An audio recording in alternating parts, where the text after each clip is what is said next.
Olá, amigo do campo! Seja bem-vindo a mais um vídeo do nosso Panorama Matinal. Aqui você fica sabendo tudo o que está acontecendo no Brasil e no mundo, questões que impactam seus investimentos e, é claro, a cotação das suas commodities, sejam elas soja, milho ou trigo. Pessoal, hoje temos muitas atualizações, dados das safras aqui no Brasil e também nos Estados Unidos, e a gente vai ver como é que isso está impactando os mercados lá em Chicago no pregão noturno. Então eu começo aqui pelas exportações brasileiras de soja. Pessoal, aqui vocês podem ver que no acumulado nós estamos aí cerca de 4 milhões de toneladas atrás, um pouquinho menos que isso, né? Mas 4 milhões de toneladas atrás do ano passado. Lembrando que a gente teve sim uma quebra na produção desse ano, principalmente lá no Mato Grosso. Então esse número aqui, apesar de ser praticamente 4 milhões de toneladas a menos, ainda é um número bastante forte, né? Exportações de soja brasileira aqui realmente surpreendendo. A gente está com um acumulado aí de 58,3 milhões de toneladas até o momento. Lembrando que junho ainda não fechou e já soma aí praticamente 11 milhões de toneladas. Para o milho, o programa ele vem crescendo, mas muito fraco ainda, né? Foram exportados em junho aí 637 mil toneladas e a gente está basicamente 2 milhões de toneladas atrás do que foi ano passado. Lembrando que ano passado também para o milho foi um programa espetacular, né? A gente teve uma exportação recorde e a princípio a gente vem aí aumentando agora no ano. Claro que a janela de exportação do milho ela começa a acontecer daqui a pouco, né? Ainda não virou e a gente vê essa crescente nos números aqui para exportação do milho. A gente também teve a atualização dos números lá nos Estados Unidos, das condições das lavouras. Basicamente, como comentei com vocês, a expectativa era que a gente tivesse uma diminuição dos bons e excelentes, e é o que vem acontecendo, tá? Bons e excelentes, então, para o milho vieram 3% piores do que estava na semana passada, muito por conta da questão climática naqueles 3 estados que eu falei para vocês na sexta-feira. Então, Illinois, Iowa e Indiana. E a gente teve então essa diminuição de 72% para 69% para o milho, que ainda veio praticamente em linha com a expectativa do mercado para sua diminuição de bons excelentes. Para a soja, a mesma coisa, também tivemos uma piora aí de 3%, saindo de 70% para 67%.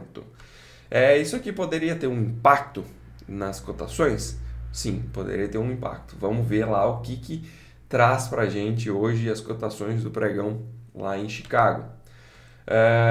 Mas antes disso, deixa eu passar aqui com vocês também as exportações estadunidenses, né? Milho em linha, tá, pessoal? Eles vêm mantendo basicamente esse volume de 1 milhão, 1 milhão e 100, 1 milhão e 200 de exportação. Na semana atual, então 1,1 milhões de toneladas de exportação, semana anterior 1,3. Já faz bastante tempo que eles vêm mantendo essas marcas aqui para o milho, então nenhuma surpresa aqui. E a soja, muito fraco, né? Na semana atual, 342 mil toneladas apenas. E na semana passada foi 341. Então, realmente, a soja na exportação lá nos Estados Unidos, muitíssimo fraca. Segue com aquelas mesmas questões. Estados Unidos é uma origem um pouco mais cara, menos atrativa aí que as demais. Então, o Brasil acaba levando, né? Hoje é terça-feira, não é dia de atualizar mapa climático, mas achei interessante trazer para vocês hoje essa atualização que mostra também mais chuvas para aqueles 3 estados principais que eu comentei. Então, Ohio, Illinois aqui e Indiana, tá? Ambos devem receber aí cerca de uma média de 50 milímetros para os próximos 5 dias, que também já resolveria essa flag aí, essa bandeira amarela, né? Enfim, essa luz de alerta que se acendeu. E lembrando também, não era nada demais, porém agora com essa perspectiva do clima ela perde ainda mais sentido, né? Perde força. Então, a princípio devemos ver mais chuvas para esses 3 estados principais aqui do leste do cinturão de produção americana.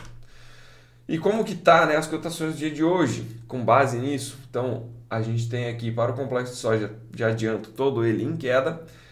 O óleo de soja hoje ele cai 0,41%, ontem caiu 1,22%. A gente teve uma leve recuperação para o grão ontem, que subiu 0,94%, cerca de 10 cents por bushel, e hoje já vem caindo novamente, tá, pessoal? 7,4 pontos por bushel, tá? O mercado aqui, lembrando, no contínuo, que é o contrato contínuo que a gente está olhando aqui, ele está pegando como base o contrato lá de novembro, tá? Então a gente vê uma queda nesse contrato no momento de 0,66%. Para o farelo, a gente teve ontem uma boa alta, 2,75%, e hoje vem caindo já 0,6%. Mercado, todos eles em tendência de baixa, e a princípio a gente não teve, com a alta de ontem, alguma mudança nessa configuração, né? O mercado da soja aqui ele fica mais complicado se ele vem a perder a região dos 11,10, aí o caminho fica realmente mais livre para uma queda vertiginosa, por assim dizer, né? Então a gente teria realmente uma área de interesse de preços que poderia proteger de uma nova queda lá na casa dos 9,50 apenas. Então é bastante coisa para baixo. E a princípio a perspectiva aqui para a soja, nesse momento, olhando para o gráfico com as cartas que a gente tem agora, seria de mais e mais quedas. O que poderia mudar isso? A gente começar a ver problemas aí na safra americana, principalmente. O trigo, pessoal, o trigo mostrou também mais um dia de queda. Ontem caiu 0,83% e hoje vem caindo 0,22%.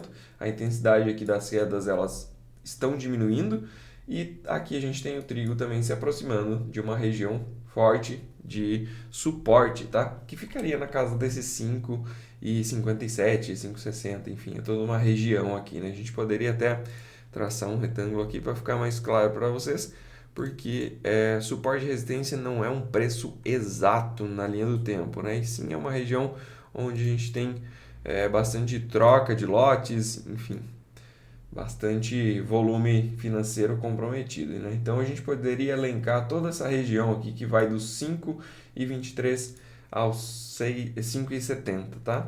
Então toda essa região aqui foi onde a gente teve bastante troca de lotes no passado, principalmente em março, tá? Então aqui até vou destacar, deixar preenchido em azul aqui fraquinho, para a gente ter em mente essa região, tá? Se a gente fosse elencar um preço específico, seria a região dos 5,57, mas novamente suportes e resistências são regiões de preço, tá? E essa região, esse retângulo azul aqui no trigo. O milho ontem chegou a estar trabalhando mais no negativo, mas ele conseguiu se recuperar um pouco e subiu aí, fechou com uma queda de 0,34% e hoje já vem caindo mais 0,69%, também em cima de uma região de suporte. Pessoal, aqui a gente pode ver alguma incongruência, por assim dizer, né? Poxa, mas piorou a condição das lavouras? Como é que pode, né? Tá caindo, continua caindo, soja, cai milho, cai tudo. Por quê? Então a gente tem aí a piora, ela realmente piorou, mas ela veio em linha com a expectativa do mercado, tá? Se ela tivesse sido uma piora acima da expectativa, a gente poderia estar vendo hoje um movimento corretivo, um movimento de alta para as commodities aqui, mais interessante, né? Ou seja, positivo e talvez com uma força maior, né? Porém, como ele veio em linha, é interessante dizer que o mercado ele já trabalha à frente, tá, pessoal? Então, se ele já estava com essa expectativa de quebra, bom, ele já teve uma semana aí trabalhando em cima dessa expectativa, tá? Então, acaba que o dado, ele mexe mais o mercado quando há algum tipo de frustração. Ou veio uma quebra menor, ou veio uma quebra menor. Se a gente tivesse visto que diminuiu a condição dos bons excelentes em, sei lá, 1% apenas, em vez de 3%, a gente poderia ver o mercado, inclusive, cair com mais força.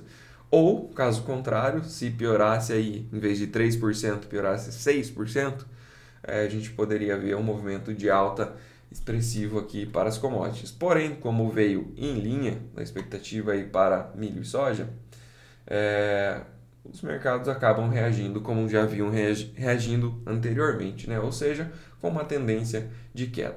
Aqui para o milho, se ele perder essa região dos 4,24, a gente pode ver ele testando novamente a região dos 4 dólares.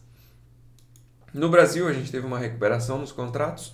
O contrato de julho subiu 0,33%, inclusive esse movimento de alta aqui ele deve provavelmente ser apagado hoje, porque a gente teve uma queda de praticamente R$1 nas cotações do físico, tá? Então a média do Exalc que a gente observa, né, dos preços que são realizados em Campinas, ele trouxe aí uma queda de R$1 por saca. E provavelmente isso deve vir aqui para a Bolsa de Valores hoje. Contrato de setembro ele também subiu, chegou a estar trabalhando negativo, mas fechou com uma alta de 0,71%. E hoje a gente deve ver também algum tipo de movimento negativo, a princípio também para este contrato.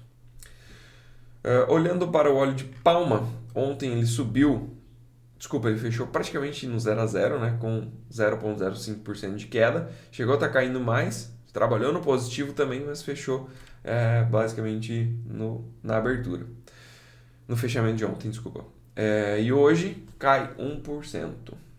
Mercado aqui também lateralizado, né, pessoal? Segue aqui com seu suporte na região dos 3.800. Caso venha a perder ali, a gente poderia pensar em algo lá na casa dos 3.600 pontos para este mercado. Petróleo ontem subiu 1,42%, acima dos 81, e hoje vem caindo 0,78, mas se mantém acima dessa região, né, dos 81 dólares por barril. Dólar contra as principais moedas do mundo ontem caiu 0,33% e hoje vem subindo 0,13%. Aqui no Brasil a gente também viu uma correção do dólar que caiu 0,68% ontem, tá? E fechou cotado a 5,39. Aquilo que eu já vinha comentando com vocês, né? O dólar ele atingiu uma região de objetivo e é natural que a gente veja algum tipo de correção, até porque o movimento ele foi perdendo intensidade, né? Então, para ele continuar subindo, seria necessário realmente tomar algum fôlego para escalar novamente aí, né? A gente tem aí mais alvos lá para cima que ficam mais distantes, né? Que seria na casa dos 5,72 ou até a máxima histórica aqui, que foi em 5,76, tá? Lá na pandemia, em dezembro de 2021. A princípio, o mercado aqui atingiu seu objetivo e agora eu acredito que ele deva ficar lateralizado por algum tempo antes de fazer uma nova movimentação explosiva. Bolsa dos Estados Unidos. Aqui temos uma surpresa, né? Não renovou novamente sua máxima histórica, como vinha fazendo há vários dias, né? A gente teve uma queda, então, de 0,33% para o S&P 500 e uma queda de 1,3% para a Nasdaq, pessoal. Aqui no Brasil, uma bela de uma alta para a nossa bolsa, que vinha muito descontada, né? Conseguiu, enfim, fazer um fundo na sua região de suporte, e ontem fez uma alta de 1,07%. A princípio agora testando uma região de resistência no curto prazo, mas tem espaço sim para continuar subindo e bater pelo menos aqui a região dos 125 mil pontos a princípio. Tá? Aqui já começa a ficar mais complexo para ganhar entre os 124.800 e 125.800. Vai precisar realmente de muita energia, muita força para conseguir passar dessa região. E é isso que a gente vê aí para as nossas bolsas. Na parte da agenda, pessoal, a gente não tem nada de muito relevante para hoje. Vamos dar uma olhada rapidinho aqui só na parte das commodities não agrícolas. Minério de ferro 0 a 0, petróleo, como eu comentei, cai 0,56. E a gente tem aqui um dólar um pouco mais forte contra países emergentes. A princípio, olhando as demais bolsas, um dia um pouco mais negativo para a Europa, caindo em média de 0,7%. E um dia um pouco mais positivo para Ásia e Pacífico. Estados Unidos também, com os seus futuros no campo positivo, sobe de 0,23% a 0,4%.